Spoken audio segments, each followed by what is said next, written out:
Hey guys, welcome to today's gaming news with me, Milky, where I talk about what happened in the industry recently. So let's start off with Half-Life 3 confirmed.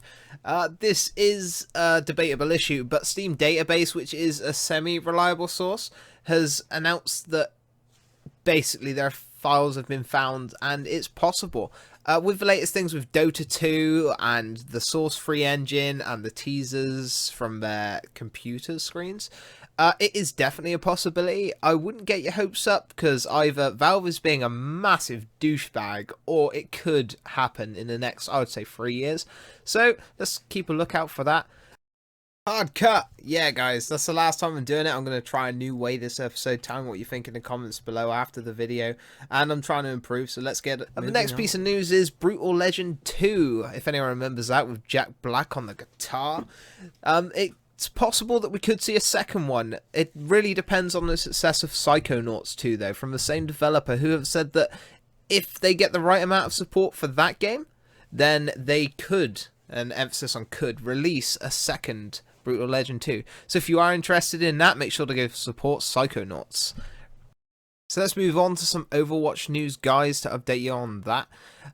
Blizzard has announced that all the future maps and characters are going to be free. So that's good to know, as I do like these support, and a lot of games do seem to be moving towards that sort of free future content, which I always did enjoy, although I do appreciate DLC and the fact that it does cost money to build things. It's nice to see developers support this sort of thing. Epic Games has announced Paragon, which is a new MOBA and is visually similar to things sort of like Smite. It is from the creators of Gears of War, so it does look awesome. It uses a card system, which is a bit like Paladins if you've played it, maybe even Heroes of the Storm in a similar sort of way. So that should be interesting to see how they move with that.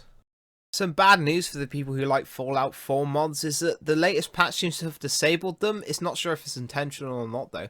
But we've been seeing this more in the last few years from like Rockstar Games and that, where people are just sort of not wanting mods to be played in their games. So this is a move which is really bad for the PC gaming community, I think, because that is what sets it apart from the rest.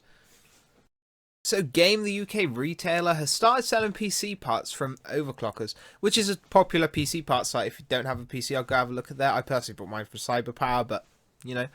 I think it's a good move, as chains like this are starting to go downhill. They're starting to become less and less needed. And if the Xbox One, which I have back there, would have done the digital-only thing, then they would almost be out of business apart from PlayStation. And I think that will happen in the next generation. So good move from them, and we'll see how that goes for them. But it is only currently in 2 stores at the minute. So guys, a couple of updates from last episode. Hideo Kojima, the Metal Gear Solid creator, who wasn't allowed to attend the gaming awards. People have basically been blowing up about this, especially on Twitter, with hashtags like fuck Konami and stuff like that. So it's nice to see support for developers in that respect, as it is a bad move from Konami, and they are having a PR disaster. Dying Light's DLC, The Following, is getting its own disc, which is going to be interesting. I did watch a trailer for it and it does look good, so that explains the price raise a little bit from last time. Last bit of PC news, guys, is kind of a hybrid this one, but on December 13th, Elder Scrolls Online is actually going to be free for the weekend, so if you want to give it a try, then get down there, download it on whatever platform you're on and give it a go. Personally, I've got it, my girlfriend plays it a lot, it's really fun, so I'd advise having a look at that. Gone Home is finally coming to consoles on January 12th. Despite some financial issues and lots of people partnering with other people, they finally took it off of hiatus and it will be coming to PC in January. They've upgraded the engine to Unity 5, so that should be interesting to see. Let's hope we get that soon and enjoy it. There was a PSX demo for Ratchet and Clank. It did look quite good. It's a reimagining of the game. So that generally means it's just a remake, but they're doing it from the ground up, and they've probably changed some story elements and make it more cinematic, which is normally a good thing.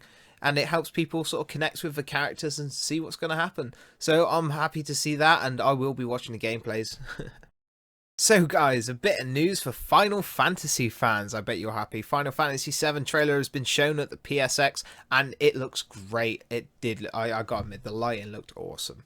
Although not a Final Fantasy fan myself, I know that a lot of people consider Cloud to be one of the best games with Final Fantasy VII. And looking at the gameplay, I probably will pick this up for myself. Although people are going to be pissed off it's not turn-based. So be prepared for that.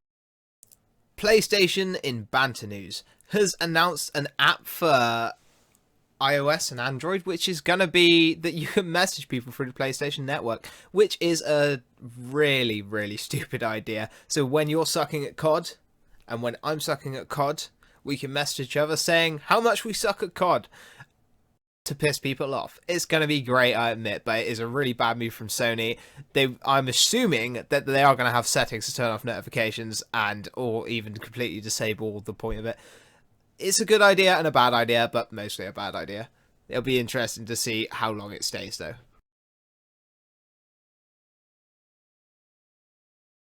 Bit of fun news for Destiny owners, especially if you bought the Taken King DLC. They are going to allow Sparrow racing for a short period of time, so that will be fun to have a little bit of races on the Sparrows, as everyone has done it when they're trying to get to their destination by jumping over the rocks and flying up cliffs and such. And finally, guys, the last bit of news is the Christmas chart. FIFA 14 coming at top, Call of Duty coming in second, and Battlefront 3 coming in third.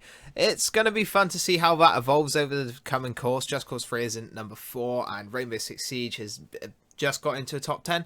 So it'll be interesting to see how that evolves coming up to Christmas. Personally, I don't see the top 2 changing, at least not much. Maybe Call of Duty and FIFA will switch around, but they are the most popular games, and that's how it's going to stay. I am going to release the full chart for the top 20 down below. I believe these are the UK charts, so don't get your hopes up if this is US. It might be different there.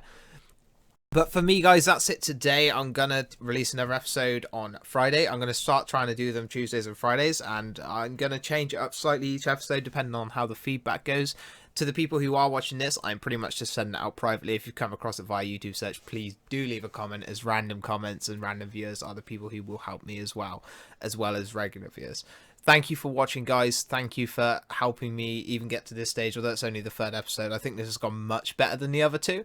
And I'm happy with this one, and changing the way I edit it and changing the way I do it is all part of a process, and maybe at episode 10 sort of area I can sort of get to the point where I'm happy with it.